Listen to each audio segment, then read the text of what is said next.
Hey guys, Israel Favela here with Clearview Realty. I'm a real estate agent here in El Paso, Texas, and I have a good friend of mine, Sal Nieto, who's an inspector here in El Paso. And I've had an opportunity for him to be an inspector for a lot of my buyers and even my sellers as well.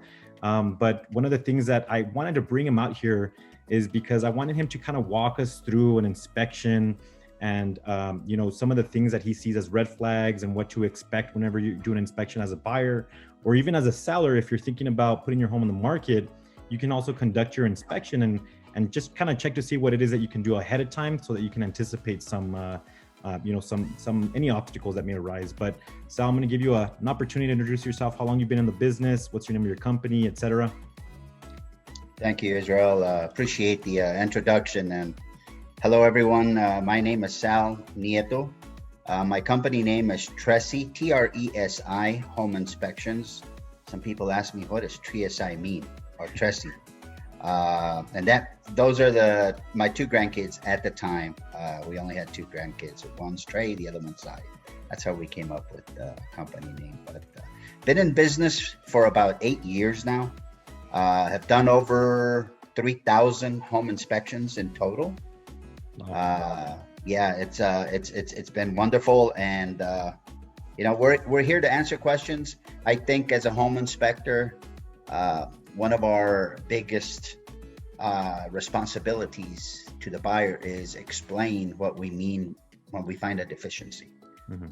So we try not to use jargon, industry verbiage of things. We try to make it as simple as possible. Right. So thank you for the opportunity, Israel, and here to answer any question you may have. Okay, yeah. So one of the things that I guess buyers aren't seeing in this on a daily basis. So what kind of walk us through what an inspection, like what will you do an inspection report, what's included in the inspection report, just kind of an understanding what they should expect. Okay, a home inspection is kind of a non-regulated inspection. It is we call it a third-party inspection. We work for whoever hires us, either the buyer, the seller, the builder, whomever hired us. That's who our responsibility is to.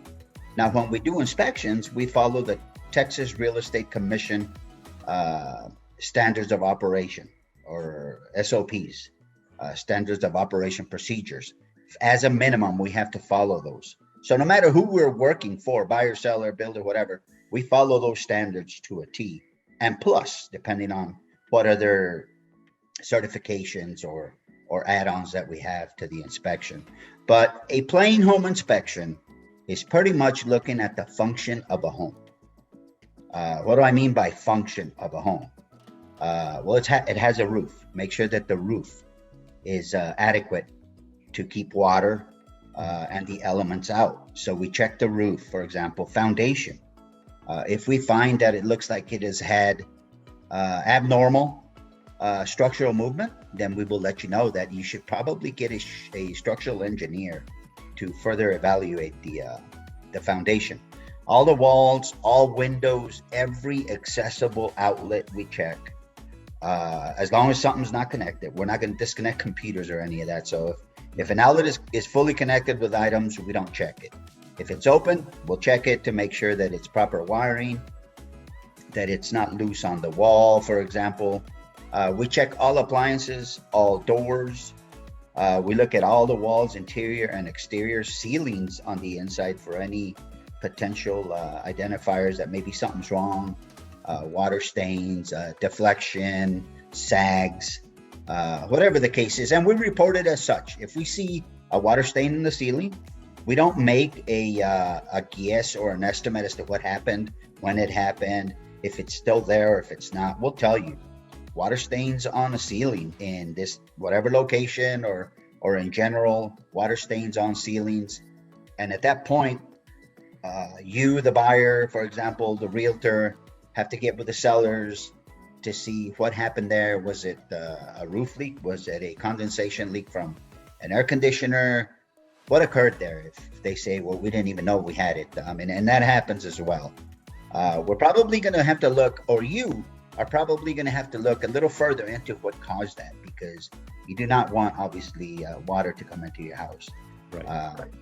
But we also check garage door operators, water heater, your plumbing, your exhaust fans on the roof, your exhaust fans in your bathrooms, and all your water fixtures as well, your drains, whatever should function in a home. Okay. That's what we check. Sounds good.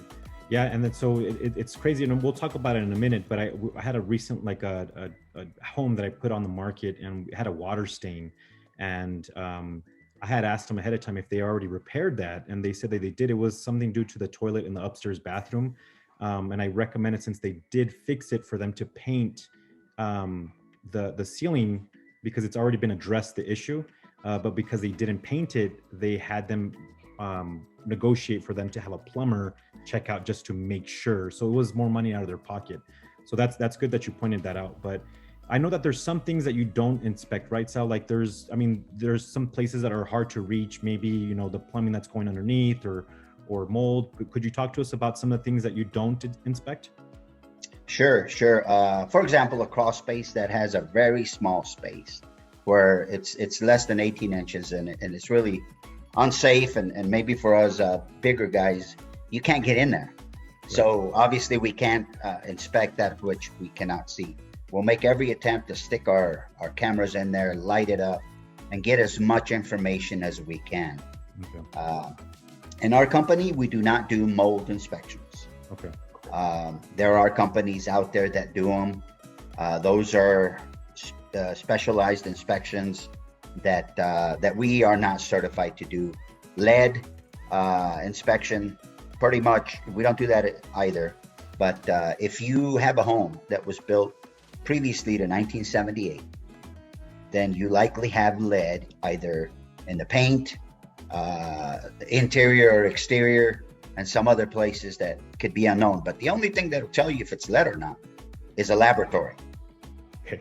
So if you have a house that is previously built to 1978, prior built, and it has peeling paint, you're going to potentially have a lead contamination hazard. Now, how would you take care of that? Paint over it. Make sure that it's encapsulated is what it's called. So once you paint it, you've gotten rid of the problem. Mm-hmm. In that instance. We don't do termites. However, we do work with an affiliate company, mm-hmm. Bug Busters, where we can schedule them to be there at the house at the same time we're there. That way you don't have to get codes for two different inspectors, whatever the case is. So we do work with termite affiliate company to do them at the same time we do. Sounds good. And then, so a common theme, though, I'm glad that you mentioned some of the things that you don't inspect, because I think there's a misconception sometimes that they mix the city inspectors and confuse them with a general inspection that you provide. So explain to us, is your inspection like more of a pass or fail? I know you talked about deficiencies, but what are the differences between what you do versus what a city inspector does with a new construction home? Okay. Like I said, we're not regulatory as inspectors. We're third party. The city inspectors are regulatory, so they are pass or fail. They can tell the builder, you're not going to pass this inspection until you fix whatever. Mm-hmm. Our function is, we go in there and and I mentioned the Trek SOPs earlier. They pretty much align with codes. However, we're not code inspectors, so we don't tell you you're out of code. Mm-hmm. But the fact that, for example, there's a GFCI, ground fault circuit interrupter, outlet missing in a kitchen, which is code, it is also a deficiency if it doesn't have it for the Trek SOP. So we would definitely call that out. Right. But no, we're not regulatory. We don't say pass or fail. All we do is tell you and provide you a report that shows you and tells you these are the deficiencies that we saw on today's date at this home. Okay. And we compile them all. It's very clear, very concise. We use photos to kind of give you an idea of what we're talking about in the report. Mm-hmm. We make it as easy as possible for anyone to read and be able to determine this is what's wrong with this. This is how you fix it. Okay. That's our function as third-party inspectors. Sounds good. There's another question I have is basically for buyers, because whenever they're going into the inspection, we have a set date. A lot of times they like to show up just to kind of get some questions answered in person, because a lot of times when they read the report, it's difficult for them to interpret, even though it's not, it's not the jargon that we would normally use, like amongst contractors. It's day-to-day language. But even at that point, I feel like sometimes it'd be difficult for them to interpret the report, so they'd like to show up. But what are some pieces of advice that you recommend for a buyer to expect whenever they're there physically with you? Well, there is no such thing as a perfect home. And once you start dissecting and looking at certain areas, you're thinking, wow, I mean, there's so many things wrong with this house. It's not the case. I've never inspected a home where there were no deficiencies. New construction, right? Yeah, new, used, very old or very new. It doesn't matter. It's never happened. And I don't think any inspector has. Every home has a deficiency. Right. Or several, but that's just it. There's no such thing as a perfect home. Right. So prepare yourself to see that. It doesn't necessarily mean that because the house has deficiencies, it's no good. You need to walk away. Again, you, Israel, know better than any of us that everything's negotiable in a home. Mm-hmm. When the home was built in 1975, for example, it was likely compliant to the codes and standards of that date. Right. But now we have a bunch of new items that have been added that we as inspectors are required to note that house may not have. And there's no requirement for anyone, regulatory or not, mm-hmm. to upgrade their home to today's standards. So is that like the grandfather, were their grandfathers? Yeah. Okay. Yeah. I mean, the homes are grandfathered, and there's no requirement for the seller or buyer to upgrade it to a certain level. Now, we're required to tell you that, for example, some of these homes at that age don't have GFCI in all the kitchen as required now. If you want to do it, then I think as a buyer, that's an upgrade that you may want to undertake as soon as you come in, just to maximize the safety of the occupants in the home. Okay, sounds good. Yeah, that makes sense. And I know throughout your experiences, I'm sure that you've come through like surprises or surprising experiences, whether you're impressed by something or shocked by something. But is there something that has stood out within the 8 years of experience that you've been doing during an inspection report? Well, I mean, we see all kinds of different stuff. For example, we tend to think that, okay, a brand new house should be like a brand new car. Right. But there's humans putting things together, and humans can make errors. Right. I've been a brand new home that as I got on the roof, it was still plywood. Oh wow. Nothing on top. No roll paper roofing. No asphalt. Nothing. And I asked the buyer happened to be there, so I said, buyer, whatever the name was, when are you closing? When are you supposed to close? He said, tomorrow. I said, you still don't have roof covering. Like, what do you mean? And I explained to him, and I showed him a photo, and the foreman was there. He came up, and I told him, hey, you guys haven't put the roof covering up there. He said, no, it can't be. So he walked up there, got on his phone, and started yelling at people. Well, somebody forgot. I mean, it happens. But those are the kinds of things that occur. And that's why it's good to, whether it's new, resale, very old, or not that old, is to get a third-party inspection, because you get somebody who is completely disinterested in that home. They're not looking forward to living in it. They're not looking forward to the inspector not finding anything so that they could just have a nice, clean report. Right. So get somebody who's a third-party, disinterested party, comes in, looks at it for what it is, and gives you a report that shows you exactly what the house looks like on that day. Right. Yeah. And so I've experienced when I've been helping people do the new construction, and they do that blue tape walkthrough. Now, during that process, they don't go up on the roof. You don't go up on the roof. So, I mean, like you're mentioning, that even if it's new or old, it's important to get that inspection, because you're that third eye that's not biased towards like the seller or the builder to, want to sway one way or another. You're just completely unbiased for you to be able to just look at the home the way it is, like you were saying earlier. So the next question, Sal, is how can a homeowner ensure that the property is ready for inspection? Because I know sometimes things can get in the way. And what we don't want is for you to not be able to inspect a certain part of the home, and then you have to come back again, and that's another expense that you charge, right? So what are some things that a seller can get ready for the home? Yeah, some of the basic items is, for example, as part of the inspection, we check the oven temperature at 350. Okay. But we can't touch anybody's belongings. So make sure that the seller or the occupant takes all the dishes and pots and all that out of the oven, so we can get in there and turn it on and check it against the 350 rule. Another example is the electrical panel. The electrical panel must remain, and this is not just for the inspection, but by code, by regulation, should remain clear and have at least 3 feet in front of it clear and 2 feet on each side. So 4 by however distance by 3. That way, if something happens, it can be shut down. I mean, it's one of those emergency type access things that you should have there all the time. So make sure that that electrical panel is accessible. Make sure that your water heater closet, especially if it's in the garage, it's accessible. It doesn't have all your moving out boxes in front of it, because that's an important component of your home that needs to be inspected. So if it's not inspected, now you're missing water heater. If you missed the panel because of the same thing, there's a lot of parts of the house that we didn't inspect. It's still an unknown before we can move forward beyond option period. So make it easier for everyone. If something does not work, for example, if the dishwasher leaks out of the air gap, that little R2D2 looking thing on top of the sink or the counter, if it leaks out of there, well, put a note or tell the realtors, hey, make sure you tell them not to run the dishwasher because it leaks. Well, at least we'll know that, okay, it leaks.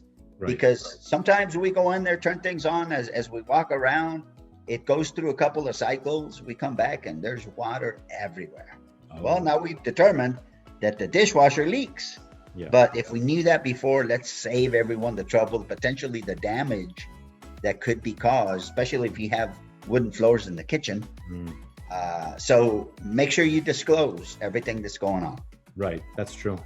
And then I know that sometimes it can be an obstacle, like if there's no utilities on. I mean, those are like common sense things, right? Yeah. So like sometimes, especially if it's a vacant home, and there's instances in which I know that for foreclosure homes that the buyer has a responsibility to turn on the utilities. But at any rate, if you go there to do a complete and full inspection, you need to have the utilities, right? The utilities on? Yes, absolutely.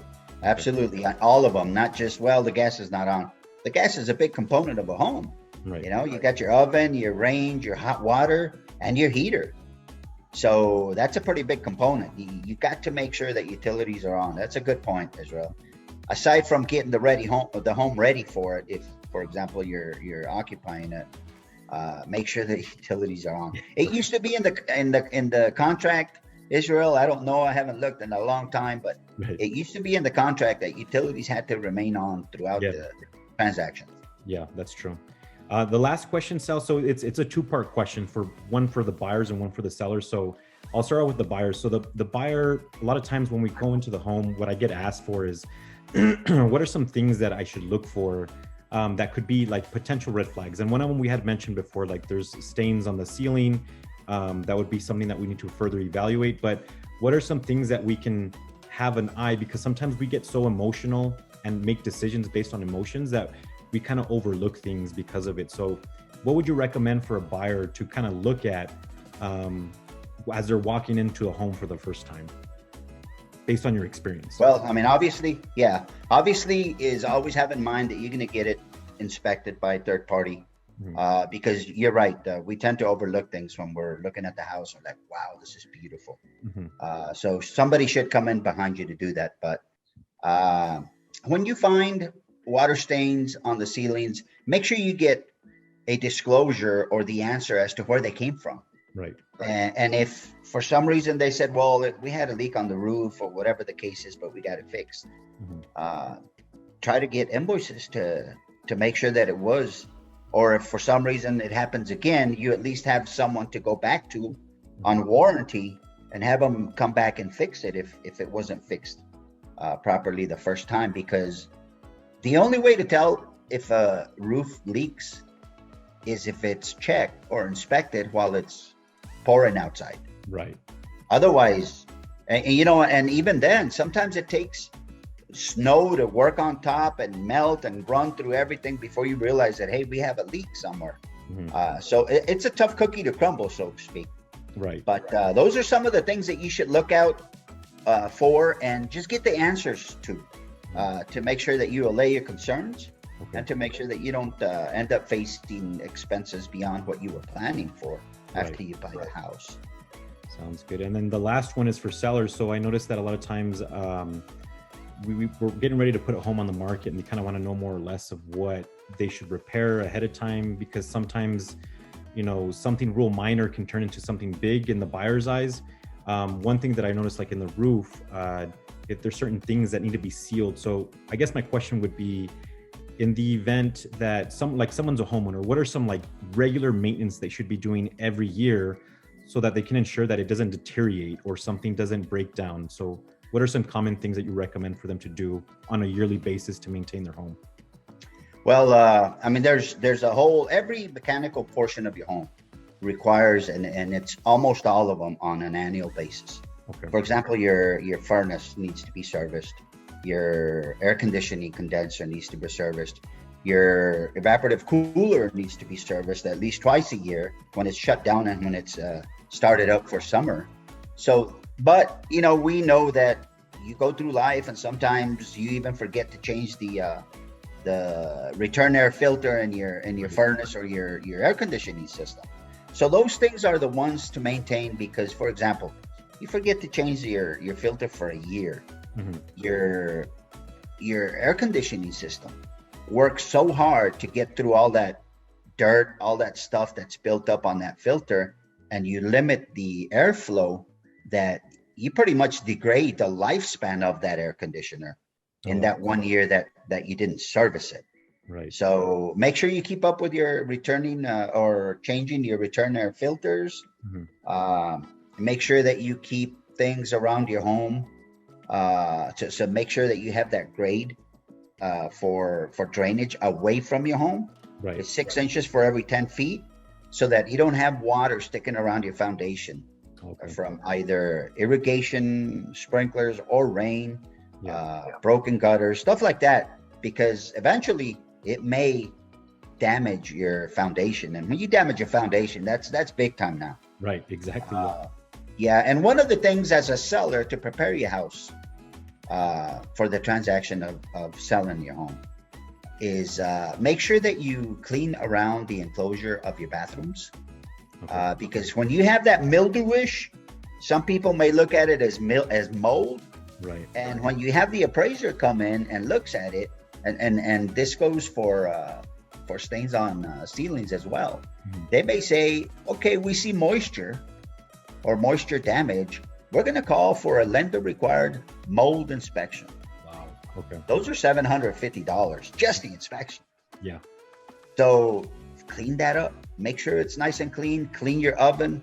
Make sure that it's clean so that it doesn't smoke and potentially cause a flame while it's being tested. The filter underneath the microwave, that should be serviced, cleaned every so often. You can put those in the dishwasher. Then again, make sure that everything is accessible, that the inspector should have access to. Right. That's a good way to get ready. And like you said, the utilities, make sure they stay on. Don't turn them off. Right. Okay. So that everyone gets a good inspection, you comply with all your option period, and you have a successful transaction. Right. That's so true, man. Well, Sal, I appreciate your time and I'm taking the time to answer these questions. So where can people find you in the event that they need an inspection, whether they're buyers or sellers? Well, we're on Google. Okay. We're on Yelp. Our phone number is 915-433-5719, Tresi Home Inspections. And we're here to serve the consumer. And we're also, when we do our inspections, like we talked earlier, if a buyer wants to be present, we're good with it. Okay. We just ask that upfront, tell us, okay, what are your concerns? That way we look at them, so that when we do our inspections, because we have a routine, we have certain checklists we go through to make sure we don't miss anything and make sure we check every single thing to its fullest. Right. And then at the end, we'll give you a brief an out brief of this is what we found. These are the things that you probably should look at. And then turn it over to the realtors, because that's your best advocate as to what needs to be fixed, what needs to be negotiated, and so on and so forth. Right. We just tell you what it is. You guys figure it out. Yeah, that sounds good. Yeah, so no, I appreciate that. Thank you so much. But yeah, we'll put your information out there, and yeah, no, thank you so much for your time. Thank you. Appreciate it.